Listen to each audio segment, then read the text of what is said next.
Assalamualaikum Ustaz. Waalaikumsalam warahmatullahi wabarakatuh. Apakah bisa nazar itu dibatalkan atau digugurkan? Terima kasih Ustaz. Nazar, apa itu nazar? Ya, kita definisikan dulu ya. Apa itu nazar? Setelah itu baru kita masuk kepada dalil, lalu hukum menjawab pertanyaannya. Nazar itu adalah satu kewajiban yang dilekatkan kepada diri yang sebelumnya tidak ditetapkan oleh syariat ya dalam kewajibannya. Maksudnya seseorang mewajibkan kepada dirinya sendiri yang ketentuan kewajiban itu pada asalnya tidak ada dalam syariat ya, tidak mewajibkan kepada dirinya sebagai hukum umum, tapi dia melekatkan itu kepada dirinya sendiri untuk melakukan sesuatu. Nah, bentuk nazar itu ada dua ya. Satu, kewajiban yang dibenarkan secara syariat dalam ketaatan kepada Allah.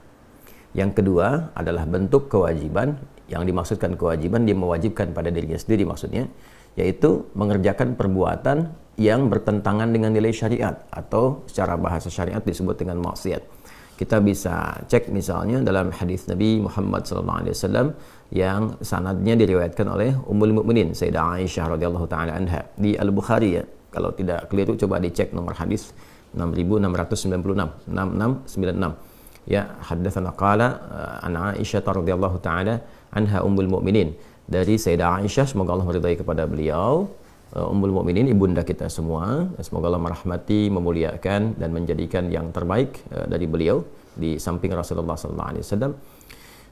Qalat, beliau menyampaikan qala Rasulullah sallallahu alaihi wasallam, Rasulullah sallallahu alaihi wasallam bersabda, man nadhara liyuti' Allah, kan, siapa yang bernazar untuk menaati Allah Subhanahu wa taala, atau kama qala Rasulullah sallallahu alaihi wasallam, falyuti'hu, maka lakukan ketaatan itu. Jadi ada orang bernazar, misal kalau saya mendapatkan promosi jabatan ya tertentu misalnya, maka saya akan menyantuni 10 anak yatim.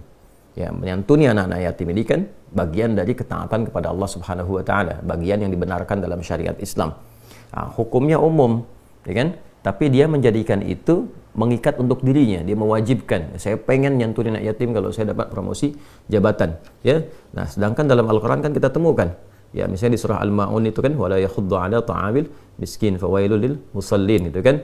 Nah, maka dia melarang dirinya, ada orang-orang yang melarang dirinya untuk memberi makan orang-orang miskin misalnya kan. Kemudian dan seterusnya ya, dan seterusnya ayat. Ada juga yang terkait dengan konteks kemiskinan itu, ada yang terkait dengan statusnya yatim atau bukan yatim dan sebagainya. Atau ada yang spesifik juga sabda Nabi SAW untuk bisa merawat anak-anak yatim, misalnya ana wa kafilul yatimi kahataini fil jannah, saya dan pemelihara perawat anak-anak yatim seperti ini di surga ya. Jadi dekat sekali hubungannya. Nah, ini kan umum konteksnya, tapi dia berusaha mewajibkan kepada dirinya yang diikat dengan status kalau dapat promosi jabatan.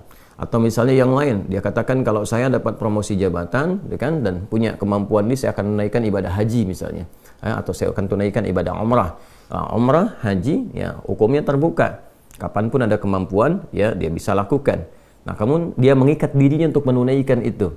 Ya, jadi kalau saya dapat promosi jabatan, saya ingin umrah misalnya kan. Nah, maka ketika nazar atau kewajiban yang dilekatkan pada dirinya itu terkait dengan ketaatan kepada Allah Subhanahu wa taala, maka hal yang semacam itu kata Nabi lakukan. Ya. Tapi kalau misalnya itu terkait dengan pelanggaran terhadap syariat, wa man nadzara liya'siyallaha fala ya'sih. Kata Nabi SAW, tapi kalau ada orang bernazar untuk dalam konteks berbuat yang melanggar syariat, dalam konteks bermaksiat pada Allah Subhanahu wa taala, maka jangan lakukan, jangan bermaksiat kepada Allah. Ya, kalau ada orang berkata kalau saya misalnya dapat promosi jabatan, maka saya akan ikut berjudi. Kalau saya promosi jabatan misalnya, maka saya akan ikut mabuk. Nah, itu hal yang tidak dibenarkan, hal yang tidak boleh dilakukan. Nah, maka dari sini kemudian muncul hukum-hukum kewajiban menepati nazar yang telah diucapkan atau yang telah dikomitmenkan bila itu terjadi. Nah, kemudian ketika dia sudah mengatakan kalau saya dapat promosi jabatan, saya akan menaikkan umrah, saya akan puasa di pekan ini Senin dan Kamis, ya kan? Lalu terjadilah itu. Ya, Allah misalnya jadikan dia naik promosi jabatan, dapat apa yang kemudian tadi dia harapkan, maka terikatlah ia dengan nazar, ya, dengan ketentuan, dengan kewajiban yang ia telah ucapkan melekat kepada harapan yang tadi dia sebutkan. Maka muncullah hukum-hukum dalam Al-Quran untuk menepati nazar yang dimaksudkan. Misalnya kita temukan di dalam surah 76 Al-Insan ya, dari ayat 7 sampai dengan 9 itu ya, yufuna bin nadhir wa yakhafuna yawman kana syarruhu mustatira. Sifat orang-orang mulia itu senantiasa menepati nazar ya, atau di Al-Hajj juga di surah Al-Hajj surah ke-22 ayat 29 juga disebutkan wal yufu nudharahum, dan hendaklah mereka kemudian menepati nazar-nazar mereka. Ya, di masa lalu juga sebelum era Nabi Muhammad SAW sudah ada nazar-nazar.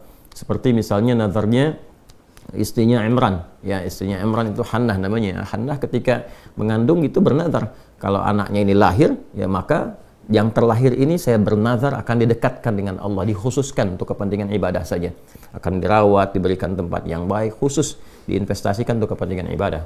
Seperti diabadikan di Quran surah ketiga Ali Imran di ayat ke-36.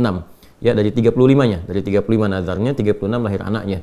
Idh qalat imra'atu Imran rabbi inni nadhartu laka ma fi batni muharraran fataqabbal minni. Ya, ketika istrinya Imran itu bernazar pada Allah Subhanahu wa taala, ya Allah, anak yang saya kandung ini ya, kalau dia terlahir maka saya akan khususkan anak ini untuk berkhidmat, beribadah kepadamu saja. Bahkan nanti setelah ia lahir di ayat 36 itu falamma wada'at faqalat rabbi inni wada'tuha untha wallahu a'lamu bima wada'at wa laysa dzakaru kal untha wa inni sammaituha Maryam wa inni u'idzuha bika wa dzurriyyataha minasyaitonir rajim. Jadi ketika terlahir anaknya maka lahir perempuan, dari situ diberi nama yang sesuai dengan harapannya. Ya, diberi nama dengan Maryam, perempuan yang terjaga, perempuan terhormat. Kemudian setelah itu dimohonkan perlindungan kepada Allah agar tidak digoda oleh setan. Jadi kalau nazar itu siap untuk dilakukan, lahir anaknya, maka dikondisikan semua perangkat-perangkatnya. Kayak tadi misalnya saya ingin mendekatkan anak ini karena Allah saja lahir, saya akan siapkan anak ini menjadi ahli Quran. Saya akan siapkan anak ini kalau lahir menjadi ahli hadis. Maka siapkan perangkatnya.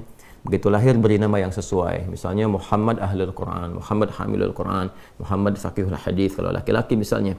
Kalau perempuan misalnya Aisyah Muhibbatul Quran Karim atau Aisyah Habibatun Nabi sallallahu alaihi wasallam. Kan? Misal gitu kan. Jadi ketika terlahir kita siapkan, lalu setelah itu berdoa kepada Allah, lalu carikan orang-orang baik untuk merawat dia, dalam arti mengajarkannya, mendekatkan dirinya kepada Allah. Seperti Sayyidah Hannah pernah melakukan itu dengan menjadikan anak yang lahir Maryam dirawat kemudian oleh pamannya Zakaria dan dibuatkan mihrab khusus untuk mendapatkan cita-cita itu dan menepati nazarnya. Jadi banyak sekali di era-era terdahulu juga nazar-nazar yang sempat kemudian disampaikan dan itu harus dilakukan. Jadi kalau sudah bernazar dan itu positif, maka hukumnya wajib berdasarkan ayat-ayat tadi, berdasarkan hadis Nabi Muhammad SAW yang disampaikan. Hanya babnya barangkali kewajiban itu kan diikat oleh kemampuan. Jadi persoalannya mampu tidak menunaikan dia. Ya kan? Nah, jadi kalau kita misalnya sudah bernazar, maka sepanjang berkehidupan harus berusaha untuk mewujudkan itu. Jadi berusaha mampu. Jangan diukur saya nggak mampu, saya nggak mau lakukan. Tidak. Ya, jadi kalau sudah dapat jabatan tadi dengan bernazar, udah ada jabatan, ingin menyantuni 10 anak yatim, berusaha untuk menyantuni. Ya bismillah. Carikan kemudian usaha yang maksimal sampai bisa menyantuni itu. Carikan peluang sampai bisa menunaikan. Jangan ditunda-tunda. Begitu ada kemampuan, lakukan. Karena itu nikmat yang Allah berikan. Anda dapat apa yang Anda harapkan, terus Allah berikan kemampuan, lakukan. Karena itu adalah kasih sayang Allah yang menjadikan Anda mampu memenuhi nazar. Jangan ditunda-tunda. Ya, atau bahkan kemudian Anda simpulkan saya nggak bisa. Tidak. Sepanjang berkehidupan, usahakan untuk mampu melakukan itu. Kalau sampai kemudian meninggal dunia tak mampu untuk dilakukan, ya, atau misalnya ada uzur tertentu yang tidak memungkinkan untuk dilakukan, maka dia tidak berdosa. Yang penting dia sudah berusaha untuk menepati atau melakukan itu semua. Jadi kurang lebih itu yang bisa dijawab dari pertanyaan apakah nazar itu bisa dibatalkan atau digugurkan. Nazar tidak bisa dibatalkan atau tidak bisa digugurkan. Babnya hanya sebatas mampu atau tidak untuk melakukannya. Jadi tidak dibatalkan, tidak digugurkan, hanya mampu atau tidak melakukannya. Nazar itu batal dengan sendirinya, gugur dengan sendirinya kalau yang dinazarkan itu bentuknya maksiat kepada Allah atau hal-hal yang mustahil untuk bisa dilakukan. Ya, yang maksiat seperti tadi yang tadi saya sampaikan, ada orang bernazar kalau saya mendapatkan promosi jabatan, saya akan ikutan judi, saya ikutan mabuk, maka itu tidak boleh dilakukan. Atau yang mustahil untuk dilakukan, ya, kalau saya dapat promosi jabatan, saya akan terbang ke bulan, ya kan itu nggak mungkin ya untuk bisa dilakukan terbang, ya bukan naik pesawat atau apa yang atau membebani diri sendiri. Kalau saya dapat promosi jabatan, saya akan berenang, ya, melewati Samudra Hindia, kan itu nggak mungkin gitu kan. Kalau Anda berenang juga mencelakai diri sendiri, itu nggak bisa, sangat menyulitkan untuk membebani diri sendiri. Kurang lebih demikian yang bisa disampaikan. Allah Ta'ala a'lam bissawab. Jadi ayatnya sudah saya sampaikan, hadisnya juga sudah saya utarakan.